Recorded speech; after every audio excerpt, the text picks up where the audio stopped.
The next day, Wyoming game warden Joe Pickett was feeling all of his 51 years when he received a call from Clay Hutmacher, the foreman of the Double Diamond Ranch.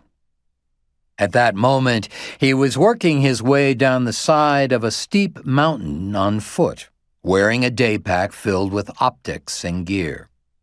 As he descended, he concentrated on not tripping over a sagebrush or dislodging a rock that would send him ass over tea kettle down the slope to where his truck was parked.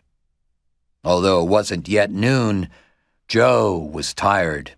He'd been up since before dawn, and since it was October, he'd spent the entire morning in the breaklands and mountains checking hunters in the field. For the last 2 hours, he'd been glassing hunters and hunting camps through his spotting scope, as well as a herd of elk, a small band of mule deer, and a contingent of pronghorn antelope out on the plains. He was exhausted, but pleasantly so, and the morning had gone smoothly.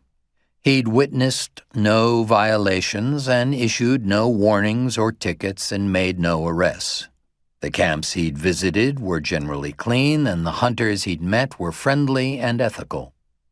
Their food was hung from trees to discourage bears, and no one had reported any large carnivore or wolf sightings. He was still a little surprised by the 4 young men he'd met early on in his rounds. Hipsters from Jackson Hole with long beards and blaze-orange pork pie hats, who were hunting elk not for trophy racks, but to fill their freezers for the winter.